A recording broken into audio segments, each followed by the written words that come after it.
C3 cycle পড়ার সময় আমরা C2 সাইকেলে জিজ্ঞেস করেছিলাম, মানে বলেছিলাম। অ্যান্ড কোয়েশ্চেন হচ্ছে যে অতিরিক্ত অক্সিজেনের উপস্থিতি আর অতিরিক্ত কার্বন ডাইঅক্সাইডের উপস্থিতি দুটোই সালোকসংশ্লেষের পক্ষে ভয়ঙ্কর। যদি অতিরিক্ত কার্বন ডাইঅক্সাইডের উপস্থিতি আসে তাহলে রুবিস্কো তার অ্যাক্টিভিটি হারিয়ে ফেলবে এবং সেলের মধ্যে একটা টক্সিসিটি ক্রিয়েট করবে, যাতে ফটোসিনথেসিস স্টপ হয়ে যাবে। আমরা এটা জলের নিচে হাইড্রিলা বা অন্য কিছু দিয়ে, যেটা অক্সিজেনের বাবল পরীক্ষা করে আমরা যেটা CO2 কনসেন্ট্রেশন বাড়িয়ে বাড়িয়ে একটা সময় দেখা যাবে যে CO2 কনসেন্ট্রেশন বেড়ে যাওয়ার জন্য সালোকসংশ্লেষ স্টপ হয়ে গেল। এটা আমাদের প্র্যাকটিক্যালি আছে, এটা আমরা করব যদি লকডাউন উঠে যায়, কিংবা বা এমনি ভার্চুয়ালি যদি আমাদের করতে হয়, তো আমরা কিছুদিন পরে ওটা প্র্যাকটিক্যালটা দেখবো কি হয়। এখন কোশ্চেন হচ্ছে, যে সমস্ত জায়গাতে C3 প্ল্যান্ট প্রচণ্ড গরম জায়গাতে খুব বেশি হয় না, মরুভূমি বা খুব হট ওয়েদার যেখানটাতে, মানে ওয়েদার চেঞ্জ, দিনের বেলা প্রচণ্ড গরম, রাতের বেলা প্রচণ্ড ঠান্ডা, এইরকম যেসব এরিয়াগুলো, এই এরিয়াগুলোতে আম গাছ, জাম গাছ, কাঁঠাল গাছ এগুলো খুব একটা পাওয়া যায় না, হয় না। তার কারণটা কি? তার কারণ হচ্ছে এই C3 প্ল্যান্টগুলোর অ্যাডাপ্টেশন। এইখানে এই অতিরিক্ত টেম্পারেচারের ফ্ল্যাকচুয়েশন, মানে অতিরিক্ত আলোর উপস্থিতি, লাইটের উপস্থিতি, হাই কনসেন্ট্রেশন O2 এইসবের কারণে সেখানে রুবিস্কো তার অক্সিজেনেজ অ্যাক্টিভিটি দেখায়। Rubisco ribulose 1,5 bisphosphate carboxylase oxygenase. যখন কার্বন ডাইঅক্সাইডকে ধরে তখন কার্বক্সিলেজ অ্যাক্টিভিটি, তখন সেটা চলে যাবে C3 সাইকেলে।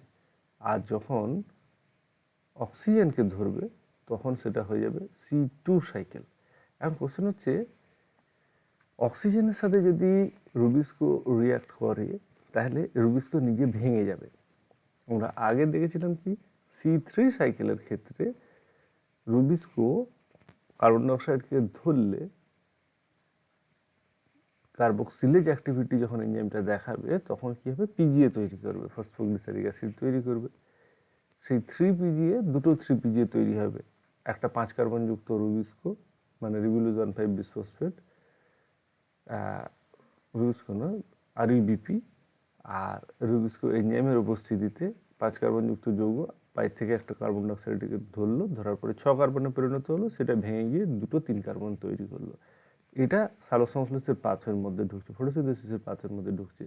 সেখানে কি হবে, বেনিফিট হবে, একটা কার্বন ডাইঅক্সাইডকে বাইরে থেকে ধরা গেল এবং আস্তে আস্তে কার্বন অ্যাসিমিলেশন ঘটতে থাকলো, মানে শুষ্ক ওজন, গাছের যে ড্রাই ওয়েট সেটা বাড়তে থাকলো।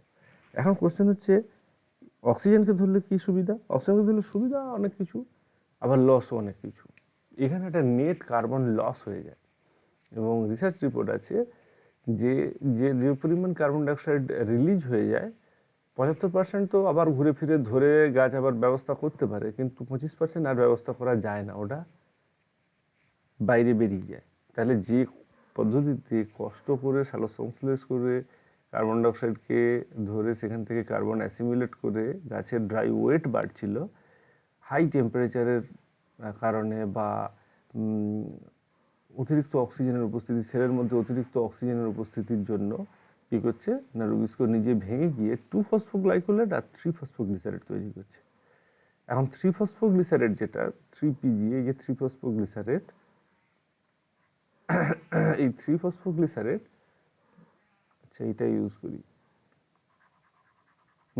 এই 3-ফসফোগ্লিসারেট কি করছে না, রিজেনারেশন ফেজের যে ফরম্যাট আছে সেই ফরম্যাটে ফিরে গিয়ে আবার রুবিস্কো তৈরি করতে পারবে, অসুবিধা কিছু নেই। কারণ আমরা ফটোসিনথেসিসের ডার্ক রিয়াকশনে যখন যাচ্ছিলাম তখন আমরা RUBP-তে আবার ফিরে আসার পাথওয়েতে ফার্স্ট RUBP থেকে PGA তৈরি হলো। PGA তৈরি হওয়ার পরে কি করলো, পরপর ভাঙতে ভাঙতে একটা প্রোডাকশন সিনথেসিস ফেজে কার্বন ডাইঅক্সাইডকে পাঠিয়ে দিল, আর বাদ বাকি যেটা থাকলো আবার রিজেনারেট করে আবার RUBP তৈরি করলো। তাহলে অ্যাকচুয়ালি কি হলো, RUBP থেকে যখন 3PGA তৈরি হয়ে যাচ্ছে, 3-ফসফোগ্লিসারেট, তো এটা ফেরত আসতে পারবে, কিছু অসুবিধা নেই। কিন্তু 2-ফসফোগ্লাইকোলেট যেটা আছে তৈরি হলো, এটা কি হবে? না এটা 2-ফসফোগ্লাইকোলেট ফার্স্টেই কী হবে না ফসফেট গ্রুপটা বেরিয়ে গেল। এটা কিন্তু হচ্ছে ক্লোরোপ্লাস্টের মধ্যে, কারণ ক্লোরোপ্লাস্টের মধ্যেই তো রুবিস্কোটা আছে, রুবিস্কোটার বাইরে নেই। তাহলে রুবিস্কো ফার্স্ট ক্লোরোপ্লাস্টের মধ্যে কি বলে অক্সিজেনের অ্যাক্টিভিটি দেখালো। অক্সিজেনের অ্যাক্টিভিটি দেখার পরে 2-ফসফোগ্লাইকোলেট আর 3-ফসফোগ্লিসারেট, 3-ফসফোগ্লিসারেট কেলভিন সাইকেল মারফত কী করলো আবার রিটার্ন এসে যাবে, অসুবিধা নেই। আর 2-ফসফোগ্লাইকোলেটকে কী করতে হবে না 3-ফসফোগ্লিসারেটে আসতে হবে, দিলেই তো আবার কেলভিন সাইকেল মারফত আবার আরবিপিতে ফিরবে। এই পাথওয়ের মাঝখানে বেশ কিছু ইন্টারমিডিয়েট যৌগ তৈরি করবে, কিছু কিছু গাছের প্রয়োজনের সাপেক্ষে তৈরি হয়, যেহেতু হিট রেজিস্ট করার জন্যই এই পাথওয়েটাতে যেতে হয়। আর এনার্জিও এখানে ইভলভ হয়, NADPH2-র মাধ্যমে তৈরি হয়, NADH2-র মাধ্যমে তৈরি হয়, এটিপি যদিও ডাইরেক্ট তৈরি হচ্ছে না। আর কার্বন ডাইঅক্সাইড লস হচ্ছে, মানে শুষ্ক ওজন লস হচ্ছে। যাই হোক 2-ফসফোগ্লাইকোলেট থেকে কী হলো H2O থেকে HPO3 গ্লাইকোলেট তৈরি হলো, ফসফেট গ্রুপটাকে বাইরে বের করে দিল। এবার এই গ্লাইকোলেট কী করছে পেরক্সিজমে যাচ্ছে। পেরক্সিজম একটা ইন্টারেস্টিং জায়গা, যেখানটাতে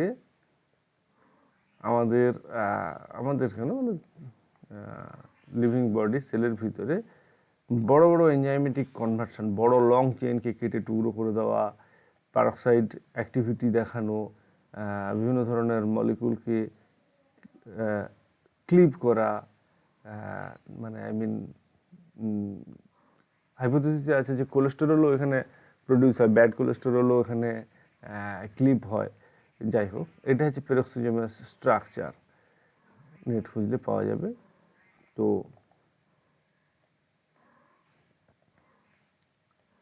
তাহলে কি হলো গ্লাইকোলেট এখন কোথায় ঢুকলো পেরক্সিজমের মধ্যে ঢুকলো। পেরক্সিজমের মধ্যে ঢোকার সাথে সাথে গ্লাইকোলেট গ্লাইঅক্সালেটে পরিণত হবে। এই গ্লাইকোলেট থেকে গ্লাইঅক্সালেট পরিণত হওয়ার জন্য কি হবে না এখানে একটি পারক্সাইড অ্যাক্টিভিটি তৈরি হবে। এই পারক্সাইড অ্যাক্টিভিটিতে এইখানে পেরক্সিজমের একটা আইডেন্টিফাইং এনজাইম, সেটা হচ্ছে ক্যাটালেজ। এই যে এখানে লিখে রাখা আছে ক্যাটালেজ। এই ক্যাটালেজ এনজাইমটা পেরক্সিজম কিনা সেটা আইডেন্টিফাই করে যে এটা কোন মলিকুলের মধ্যে ঘটছে। এই ক্যাটালেজ এনজাইমের উপস্থিতিতে এখানে কী হবে হাইড্রোজেন পারক্সাইড তৈরি হবে, আবার হাইড্রোজেন পারক্সাইড ভেঙে গিয়ে আবার জল এবং অক্সিজেন তৈরি হবে। এই ক্ষেত্রে অক্সিজেন এবং জল দুটোই ক্ষতিকর নয়, কিন্তু পারক্সাইড না তৈরি করতে পারলে পেরক্সিজমের ভিতরে পারক্সাইড না তৈরি করতে হলে বেশ কিছু বায়োমলিকুল লং চেন যেগুলো প্রবলেমেটিক তাকে টুকরো করা সম্ভব হয় না, যার জন্য এটা একটা প্রসিডিওর, পেরক্সিজমের একটা প্রসিডিওর। এখানে হচ্ছে বড় লং চেনের সাথে অক্সিজেন জুড়ে দিয়ে পারক্সাইড তৈরি করবে। আবার পারক্সাইড কি এটা অক্সিডেজ অ্যাক্টিভিটি পেরক্সিজমের ভিতরে, এই অক্সিজেন অ্যাক্টিভিটির জন্য কিছু long chain plus O2 peroxide তৈরি করলো, পারক্সাইডকে এবারে ক্যাটালিস দিয়ে ভেঙে দিল। এইটা হচ্ছে মেন একটা অ্যাক্টিভিটি। যাই হোক এবারে কী হবে গ্লাইঅক্সালেট একটা অ্যামিনো গ্রুপের প্রয়োজন পড়লো, সেটা হচ্ছে কি গ্লাইঅক্সালেট গ্লুটামেট অ্যামিনো ট্রান্সফারেজ। এই এনজাইমটার মারফত গ্লুটামিক অ্যাসিড থেকে গ্লুটামেট থেকে বা গ্লুটামিক অ্যাসিড থেকে কী করছে এখান থেকে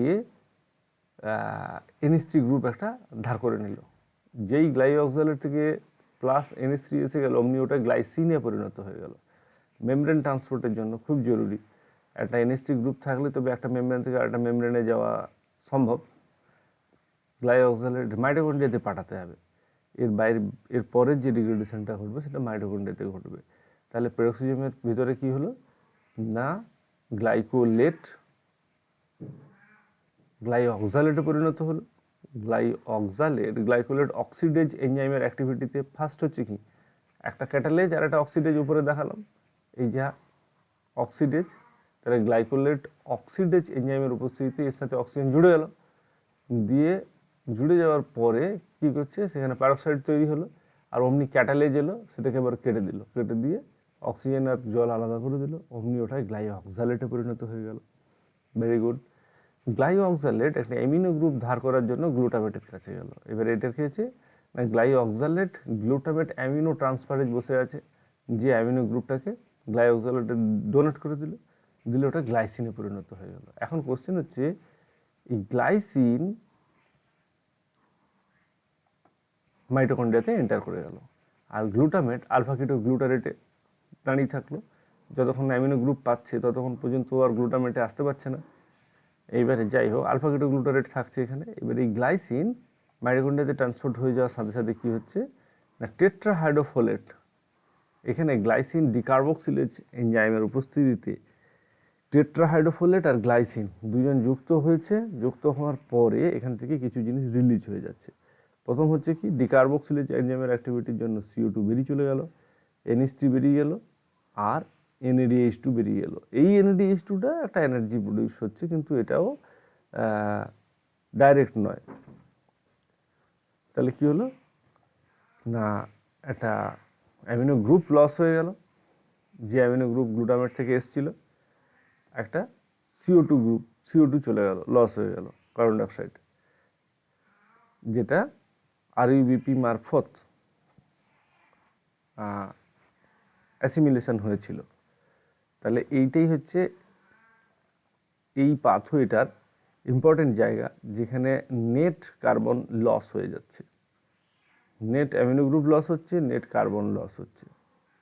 ঠিক আছে, এবার মিথাইল টেট্রাহাইড্রোফোলেট, এটা থাকলো প্রোডাকশন থাকলো, টেট্রাহাইড্রোফোলেট গ্লাইসিনের সাথে যুক্ত হয়েছিল, এবার মিথাইল টেট্রাহাইড্রোফোলেট তৈরি হলো। মিথাইল টেট্রাহাইড্রোফোলেটের সাথে আবার গ্লাইসিন তো ঢোকার সাথে কিছু গ্লাইসিন তো আছে, এই গ্লাইসিনটা ভাঙলো, আর আরেকটা গ্লাইসিনের সাথে মিথাইল টেট্রাহাইড্রোফোলেট যুক্ত হলো। যুক্ত হয়ে যাওয়ার পরে কে তৈরি করলো না, যুক্ত হয়ে যাওয়ার পরে মিথাইল টেট্রাহাইড্রোফোলেট আবার টেট্রাহাইড্রোফোলেটে পরিণত হলো, মিথাইল গ্রুপটা দিয়ে দিল এখানে, দিয়ে এটা তৈরি হয়ে গেল সেরিন। কি তৈরি হলো? Serine, serine hydroxy methyl transferase. এই এনজাইমটার উপস্থিতির জন্য মিথাইল গ্রুপটা ট্রান্সফার হলো মিথাইল টেট্রাহাইড্রোফোলেট থেকে, যেটা গ্লাইসিন মারফত এসেছিল কার্বন ডাইঅক্সাইড ছাড়ার পরে। তাহলে প্রোডাকশন হয়ে গেল কি হলো, টেট্রাহাইড্রোফোলেট। তাহলে এই চেনটা ঘুরতে থাকলো, তাহলে গ্লাইসিন এলেই টেট্রাহাইড্রোফোলেটের উপস্থিতিতে যুক্ত হবে, যুক্ত হয়ে কার্বন ডাইঅক্সাইড বেরোবে, NH3 বেরোবে, NADH2 বেরোবে। আর গ্লাইসিন ডিকার্বক্সিলেজ অ্যাক্টিভিটি হচ্ছে এখানকার বড় মেন এনজাইম, যে CO2টাকে রিলিজ করাচ্ছে। পরীক্ষায় আসে মাঝে মাঝে, কে রিলিজ করায়, গ্লাইসিন ডিকার্বক্সিলেজ হলো। এবার মিথাইল টেট্রাহাইড্রোফোলেটের মিথাইল গ্রুপটা যেটা গ্লাইসিন ভেঙে যাওয়ার পরে দিয়েছিল, অমনি তো 2 কার্বন থেকে শুরু হয়েছিল, তাতে একটা কার্বন ডাইঅক্সাইড বেরিয়ে গেল। তাহলে মিথাইল গ্রুপটা এখানে আছে, এই মিথাইল গ্রুপটা আবার গ্লাইসিনকে দেওয়া হলো, দেওয়ার পরে সেরিনে পরিণত হয়ে গেল। এই সেরিন হাইড্রোক্সি মিথাইল ট্রান্সফারেজ এর এনজাইমের উপস্থিতিতে এই মিথাইল গ্রুপটাকে ট্রান্সফার হয়েছে। এবারে সেরিন কেন, এখানে একটা অ্যামিনো গ্রুপেরও দরকার আছে, সেই অ্যামিনো গ্রুপ গ্লাইসিন না থাকলে আবার এখানে ট্রান্সপোর্ট হবে না। এই NH3 এখানে আছে, NH3 এখানে একটা বেরিয়ে গেছে, তাহলে আর একটা গ্লাইসিনকে ডাকা হয়েছে এখানে। ডাকার পরে কি হচ্ছে এখানে না, সেই NH3 গ্রুপের উপস্থিতির জন্য ট্রান্সফার হওয়ার জন্য, মেমব্রেন ট্রান্সপোর্টের জন্য মাইটোকন্ড্রিয়া থেকে এখন আবার পেরোক্সিজমে ফিরে যাওয়ার সুযোগ হলো। তাহলে সেরিন, গ্লাইসিন, পেরোক্সিজম থেকে গ্লাইসিন নেমেছিল, কার্বন ডাইঅক্সাইড NH3 ছেড়ে দিয়ে এখন সেরিন হয়ে ফিরছে আর একটা গ্লাইসিনের সাথে যুক্ত হয়ে। তাহলে সেরিন হয়ে ফিরছে, সেরিন থেকে কি করছে, অ্যামিনো গ্রুপটা কেড়ে নেওয়া হবে। কি করে না, এখানে আলফা কিটো গ্লুটারেটের পরিমাণ বেড়ে গেছে, কারণ এখানে গ্লাইসিন প্রোডাকশন করতে গিয়ে, গ্লাইঅক্সালেট থেকে গ্লাইসিন প্রোডাকশন করতে গিয়ে গ্লুটামেট থেকে বারবার অ্যামিনো ট্রান্সফার হয়ে গেছে। এবার বারবার অ্যামিনো ট্রান্সফার হয়ে যাওয়ার জন্য আলফা কিটো গ্লুটারেট হয়ে দাঁড়িয়ে আছে। এবার আলফা কিটো গ্লুটারেট যেই মুহূর্তে সেরিনকে পাচ্ছে, সেই মুহূর্তে কী হচ্ছে না, সেরিন থেকে অ্যামিনো গ্রুপ নিয়ে নিচ্ছে। তাহলে সেরিন অ্যামিনো ট্রান্সফারেজ এনজাইমের উপস্থিতিতে আলফা কিটো গ্লুটারেট আবার গ্লুটামেটে পরিণত হলো, আর সেরিন ভেঙে গিয়ে কী তৈরি হলো, NH3 গ্রুপ কেটে নিয়েছে, এখানে হাইড্রোক্সি পাইরুভেটে পরিণত হলো। হাইড্রোক্সি পাইরুভেট, NADH2 যে নিচে একটা প্রোডাকশন এসেছিলো একদম নিচে, CO2 NH3 আর NADH2 তৈরি হয়েছিল, CO2 NH3 NADH2 তৈরি হয়েছিল। হাইড্রোক্সি পাইরুভেট কী করছে, রিডাক্টেজ এনজাইমের উপস্থিতিতে সেই NADH2 দ্বারা NAD plus hydroxy pyruvate reduction ঘটে গেল। রিডাকশন ঘটে কী হবে, গ্লিসারেট। তাহলে এই গ্লিসারেট এসে গেল। এবারে এই ঘটনাটা হচ্ছে, এই গ্লিসারেটটা যেটা আছে, এই গ্লিসারেটটা 3-ফসফোগ্লিসারেট হতে গেলে কী হবে, আবার একটা এনার্জি খরচ করতে হবে। তাই গ্লিসারেট কাইনেজ এনজাইমের উপস্থিতিতে একটা ATP, এটা এই গ্লিসারেটটা কোথায় যাবে, এখন ক্লোরোপ্লাস্টে ফেরত যাবে, কারণ পেরোক্সিজম থেকে বেরিয়ে ক্লোরোপ্লাস্টে গেলে গ্লিসারেট তবেই তো কেলভিন সাইকেলে ঢুকতে পারবে। কেলভিন সাইকেলে ঢুকতে গেলে রিজেনারেশন ফেজ মারফত 3-ফসফোগ্লিসারেট থেকে আবার আরইউবিপিতে ফিরতে পারবে। তাহলে কি হলো না, এই গ্লিসারেট কাইনেজ এনজাইমের উপস্থিতিতে এটিপি এডিবিতে পরিণত হলো আর 3-ফসফোগ্লিসারেট তৈরি হলো। তাহলে কি হলো, পুরো পদ্ধতিটা বোঝা গেল নিশ্চয়ই। একটা হচ্ছে ফার্স্ট হচ্ছে ক্লোরোপ্লাস্টে, আরেকবার খুব দ্রুত রিভিশন দিয়ে দিচ্ছি, এক ঘায়ে পুরোটা সামনে চোখে থাকুক। হ্যাঁ, কি হচ্ছে, আর ইউবিপি এখানে আছে অক্সিজেন অবলিক CO2। এবারে যদি অতিরিক্ত পরিমাণ অক্সিজেনের উপস্থিতি, টেম্পারেচার হাই, টেম্পারেচার ফ্ল্যাকচুয়েশন, এছাড়াও শরীরের মধ্যে মানে সেলের মধ্যে যদি বেশি পরিমাণে কখনো আলফা কেটোগ্লুটারের প্রয়োজন হয়, যদি কোনো টেট্রাহাইড্রোফ্লোরাইডের মিথাইল টেট্রাহাইড্রোফ্লোরাইডের দরকার পড়ে, সেরিনের এক্সেস প্রোডাকশান লাগে, গ্লাইসিনের এক্সেস প্রোডাকশান লাগে, মানে এগুলো হচ্ছে সিগন্যালিং সিস্টেমে কোনো কারণে পার্টিকুলার কোনো এই কেমিক্যালসগুলো, এই পাথরের ভিতরে যে কেমিক্যালসগুলো তৈরি হচ্ছে সেগুলোর কোনোটার যদি হাই প্রোডাক্টিভিটির প্রয়োজন পড়ে কোনো কিছু সাপ্রেস করার জন্য বা কোনো কিছু থেকে রক্ষা পাওয়ার জন্য, তখনও অক্সিজেনের অ্যাক্টিভিটি দেখাতে পারে। তো যাই হোক, তো গাছ তার অতিরিক্ত টেম্পারেচারের উপস্থিতিকে রিলিজ করার জন্য এই কেমিক্যালসগুলোর উপস্থিতিতে কিছু একটা করে, যার জন্য এটা তাকে যেতে বাধ্য হয়। যাই হোক, সেটা তো পরের কথা।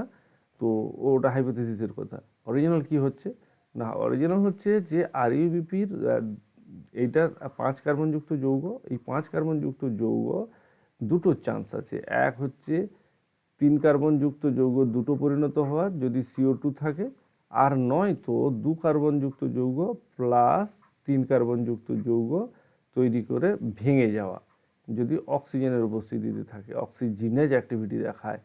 ঠিক আছে, তো ফার্স্ট হচ্ছে আরইউবিপি অক্সিজেনের উপস্থিতিতে ভেঙে গেল, ভেঙে গিয়ে 2-ফসফোগ্লাইকোলেট আর 3-ফসফোগ্লিসারেট তৈরি করলো। ঠিক আছে, তা 2-ফসফোগ্লাইকোলেট তৈরি হলো আর 3-ফসফোগ্লিসারেট তৈরি হলো।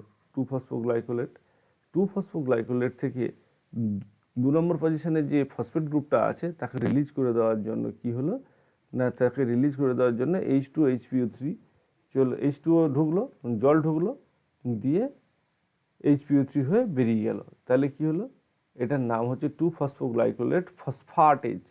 এনজাইমটার নাম হচ্ছে 2-ফসফোগ্লাইকোলেট ফসফাটেজ। কেন না, ফসফেট গ্রুপকে বাইরে বের করে দিয়েছে, দিয়ে কি উৎপন্ন করলো, শুধু গ্লাইকোলেট। এবার শুধু গ্লাইকোলেট গ্লিসারেট। এখন কোশ্চেন হচ্ছে যে অ্যাসিডিক কন্ডিশন এর মেমব্রেনে ট্রান্সপোর্টের জন্য সুবিধাজনক। বলতে চাইছি ম্যালেট, অক্সালেট, গ্লাইকোলেট, এই ধরনের জিনিস ক্লোরোপ্লাস্ট মেমব্রেন পারমিশন দেয় খুব দ্রুত ট্রান্সপোর্টের জন্য। তো একে তাহলে কি হলো, HPO3 ফসফোগ্লাইকোলেট 2-ফসফোগ্লাইকোলেট থেকে শুধু গ্লাইকোলেটে পরিণত হলো। গ্লাইকোলেট এখন কি করছে, পেরক্সিজমের মধ্যে ঢুকছে। পেরক্সিজমের ভিতরে সব মেমব্রেন ট্রান্সপোর্ট সব রকম হয়, কিন্তু পেরক্সিজমের ভিতরে কি হচ্ছে, অ্যাসিড আর অ্যামিনো গ্রুপ যুক্ত যৌগ খুব ভালো ট্রান্সপোর্ট হয়। যাই হোক, এটা আমরা এখানে নোট রাখার মতো ব্যাপার, মানে যাতে আমরা গুলিয়ে না যাই, কোনো স্টেপ যাতে গুলিয়ে না যায়, তাহলে এইভাবে আমরা উল্টো দিক থেকে মনে রাখবো। তো এটা অ্যাসিড তৈরি করতে হবে, অতএব গ্লাইকোলেট তৈরি হলো। তো কি হলো, গ্লাইকোলেট তৈরি হলো। গ্লাইকোলেট থেকে গ্লাইকোলেট অক্সিডেজ অ্যাক্টিভিটি এলো। অক্সিডেজ অ্যাক্টিভিটি হয়ে গ্লাইকোলেটকে ভাঙা হবে, দিয়ে কি করা হবে না, অক্সালেট তৈরি হবে। তা গ্লাইকোলেটের অক্সিডেজ অ্যাক্টিভিটি দেখালো, গ্লাইকোলেট অক্সিডেজ অ্যাক্টিভিটি দেখানোর পরে কী হবে, পারক্সাইড অ্যাক্টিভিটি দেখাবে। তারপরে ক্যাটালাইজ এনজাইম আছে, ক্যাটালাইজ এনজাইমের উপস্থিতিতে পারক্সাইড অ্যাক্টিভিটির পরে কী হচ্ছে, অক্সালেট তৈরি হলো। এই পারক্সাইড অ্যাক্টিভিটি হচ্ছে পেরোক্সিজমের আইডেন্টিফাইং এনজাইম। যে এটা এই কোনো একটা রিয়াকশানে যদি পারক্সাইড অ্যাক্টিভিটি পাওয়া যাচ্ছে, তাহলে বোঝা যায় যে এটা হচ্ছে পেরোক্সিজমের মধ্যে ঘটছে। যাই হোক, তা গ্লাইকোলেট থেকে এখন মাইটোকন্ড্রিয়াতে অ্যামিনো গ্রুপ না দিয়ে ট্রান্সপোর্ট করতে হবে, সেই জন্য গ্লুটামেট উপস্থিত। গ্লুটামেট থেকে আলফা কিটোগ্লুটারেটে পরিণত হচ্ছে। Glutamate oxalate glutamate amino transferase. তার মানে কি হচ্ছে, এই দুজনে অ্যামিনো গ্রুপ ট্রান্সফার করে গ্লাইসিন তৈরি করেছে, আলফা কিটোগ্লুটারেট। তাহলে কি হলো, এই গ্লাইসিন মাইটোকন্ড্রিয়ার মধ্যে ঢুকলো। মাইটোকন্ড্রিয়ার মধ্যে ঢোকার পরে কি হচ্ছে, এখানে মিথাইল টেট্রাহাইড্রোফোলেট উপস্থিত, H4 ফোলেট।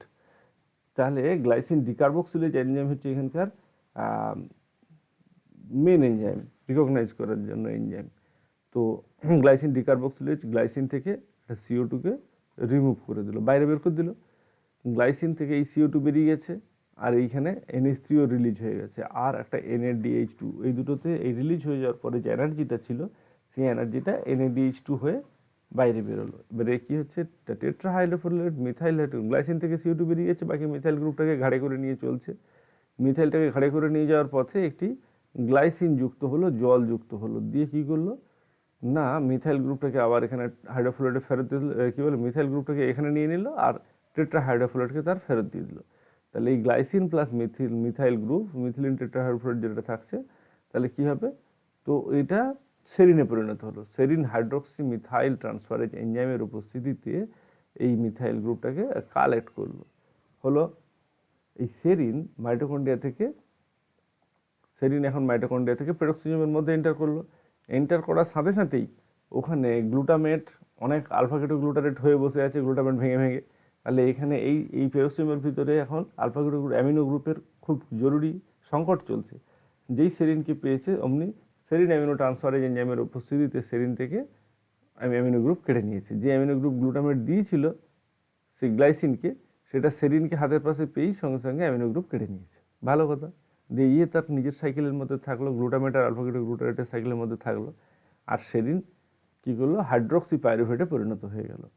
তাহলে হাইড্রক্সি পাইরুভেটে পরিণত হয়ে যাওয়ার পরে হাইড্রক্সি গ্রুপটাকে তাড়াতে হবে। হাইড্রক্সি পাইরুভেটে পরিণত হয়ে গেলে কি হবে না, এইখান থেকে NADH2 যেটা আগে প্রোডাকশন হয়েছিল, সেটা NAD প্লাসে পরিণত হলো। হাইড্রক্সি পাইরুভেট রিডাক্টেজ এনজাইমের উপস্থিতিতে এটা গ্লিসারেটে পরিণত হয়ে গেল। এবার গ্লিসারেট পরিণত হয়ে যাওয়ার পরে গ্লিসারিক অ্যাসিড, গ্লিসারেটে পরিণত হলো, ক্লোরোপ্লাস্টে ঢুকবে অ্যাসিড হয়ে, ভালো কথা। ঢোকার সাথে সাথে একটা ATP খরচ হয়ে যাবে, যে 3-ফসফোগ্লিসারেটে পরিণত হয়ে গেল। গ্লিসারেট কাইনেজ এনজাইমের উপস্থিতিতে, ওয়ান এনজাইম গ্লিসারেট কাইনেজের উপস্থিতিতে কী হবে, 3-ফসফোগ্লিসারেট এখন কেলভিন সার্কেলে এন্টার করে যাবে। তাহলে বোঝা গেল। তাহলে ফটো রেসপিরেশন কোথায় হয় না, ফটো রেসপিরেশন C3 প্ল্যান্টে ঘটে। মানে যারা রুবিস্কোকে প্রাইমারি এনজাইম হিসেবে কার্বন অ্যাসিমিলেশনের জন্য রিবিউলোজ 1,5 বিসফসফেট কার্বক্সিলেজ অক্সিজেনেজ এনজাইমকে ইউজ করে, যে সমস্ত প্ল্যান্ট, তাদের অক্সিজেনেজ অ্যাক্টিভিটি কোনো কারণে, মানে যে সমস্ত কারণে অক্সিজেনেজ অ্যাক্টিভিটি, সেগুলোর উপস্থিতিতে অক্সিজেনেজ অ্যাক্টিভিটি দেখাবে এবং রুবিস্কো ভেঙে যাবে। আলটিমেট RBP ভেঙে যাবে এবং আলটিমেট একটি প্রায় 75% কার্বনকে ফেরত আনতে পারলেও, অন্য পাথওয়ে দ্বারা ফেরত আনতে পারলেও 25% কার্বন ডাইঅক্সাইড, মানে কার্বন লস হয়ে যাবে। এটা হলো নেট লস। লাভ কি না, লাভ বিভিন্ন স্ট্রেস কন্ডিশন বা অন্য কোনো কারণের জন্য বিভিন্ন অল্টারনেটিভ পাথওয়ের প্রয়োজন পড়ে গেছে, সেই অল্টারনেটিভ পাথওয়ে দ্বারা গাছ রেজিস্ট করে। এটা হচ্ছে লাভ। লাভ পুরোপুরি এখনও ক্লিয়ার নয়, তাহলেও এই পার্টিকুলার যা প্রোডাকশনগুলো হয়, সেই প্রোডাকশনগুলো যদি কোনো হাই রেটে প্রয়োজন পড়ে তৈরি করার জন্য, ওই অতিরিক্ত অক্সিজেন বা টেম্পারেচারকে ঠেকানোর জন্য, তখন এই পদ্ধতিতে তাকে যেতে বাধ্য থাকে। তাহলে শুধুমাত্র C3 প্ল্যান্টের যারা RUBP-কে রুবিস্কোকে প্রাইমারি কার্বন ডাইঅক্সাইড অ্যাকসেপ্টার হিসাবে ইউজ করে, তাদের ক্ষেত্রেই ফটো রেসপিরেশন ঘটে। C4 বা প্ল্যান্টের ক্ষেত্রে ঘটে না, তার কারণ হচ্ছে পরের দিকে আমরা বলছি। ঠিক আছে, তাহলে ফটো রেসপিরেশন ক্লিয়ার।